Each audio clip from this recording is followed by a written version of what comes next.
So in the last video, we have discussed about the different types of interrogative sentences. Now our main topic is how to add the tag question at the end of assertive sentence or imperative sentence. As we have discussed, we add the tag questions for confirmation or agreement. But when you are adding the tag questions, we have to follow certain rules for adding the tag questions. What are these rules? So first of all, that if the statement is positive, then we have to add the negative question tag. And if the statement is negative, we have to add the positive question tag. Means what? See the example. For example, he is very naughty. So this is the example, and there is a full stop at the end of the sentence. We know that it is an assertive sentence. When you are asked, the instruction will be like this: add a question tag to this sentence, or add a question tag. Then when you are adding this question tag, you have to rewrite this sentence. Then you have to instead of full stop, you have to give comma, and then find out the helping verb in this sentence.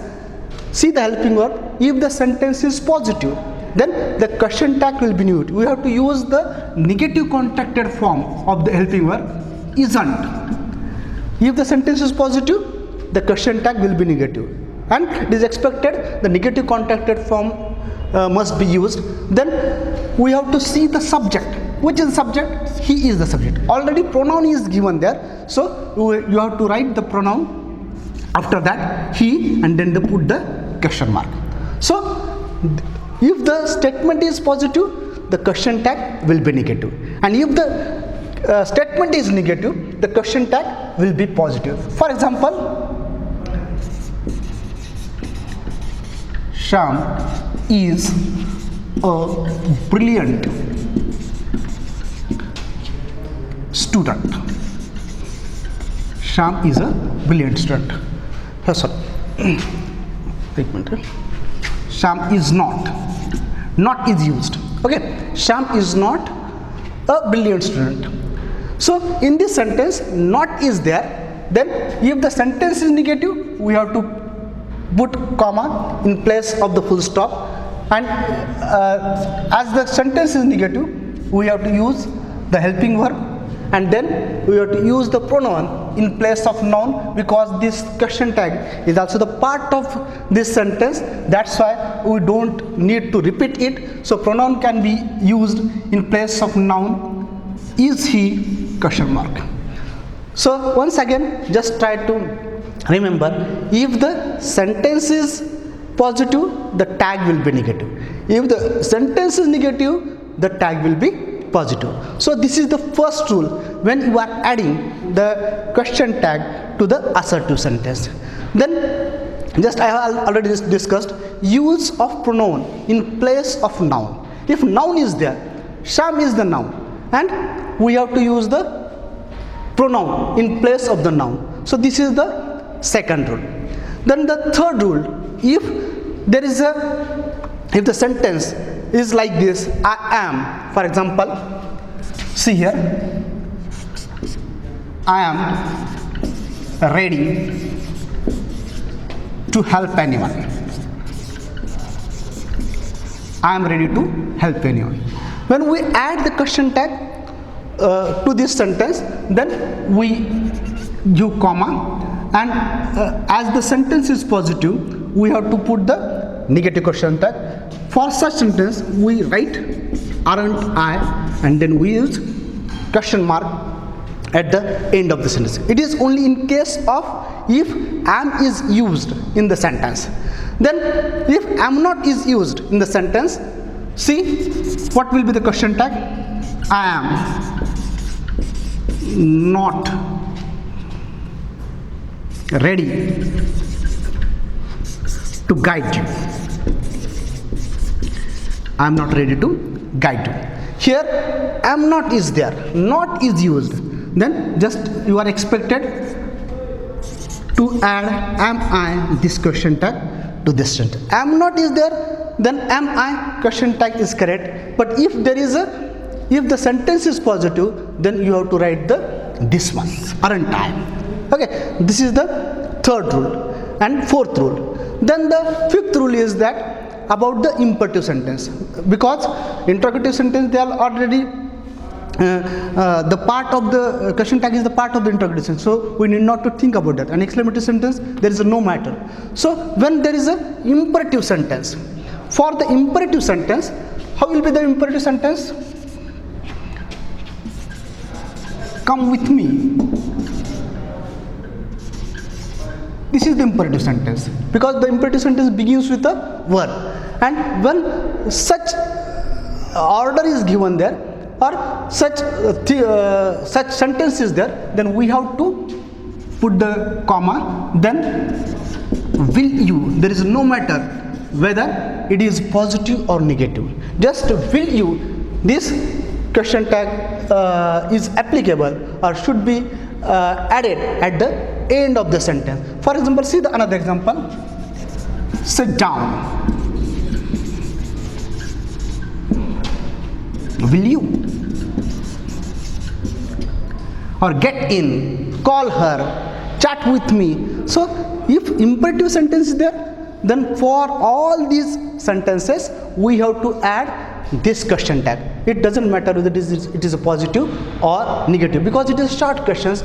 Will you sit down? Will you come with me? Actually, so there is no need to think about whether it is a positive or negative. The another rule, important rule, is that if the sentence begins with a let's start the game. Such sentences, if the sentence begins with let's, apostrophe is there, let's or let us, then we have to use the question tag shall we. If the sentence begins with the let's, then the very different pronoun can be used in the sentence, and when such pronouns are used, then you are expected to use the same pronoun in that sentence.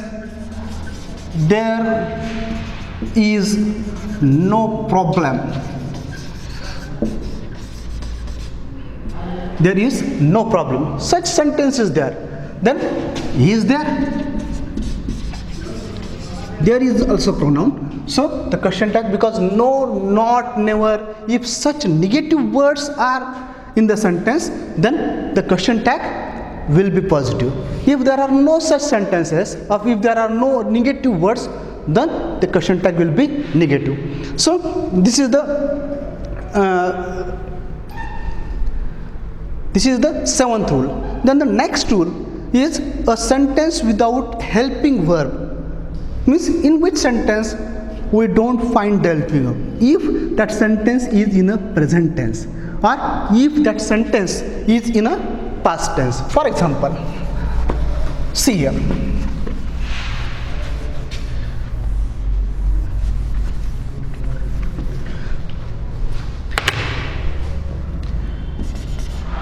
My father works hard for our family. So this is a sentence. My father works hard for our family. And there is a full stop at the end of the sentence. When you are adding the question tag to this sentence, the sentence is in a simple present tense, and there is no helping verb in this sentence. In other cases, you will not find such difficulties, because in other sentences you get the helping verb very easily. So in this sentence there is no helping verb. So as per the tense, we have to use do or don't or doesn't. So here yes is there, that's why we have to use doesn't he question mark.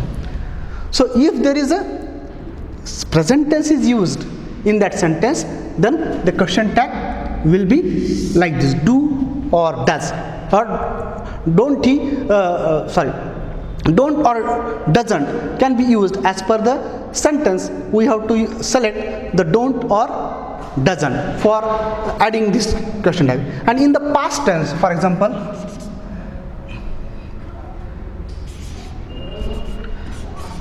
the teacher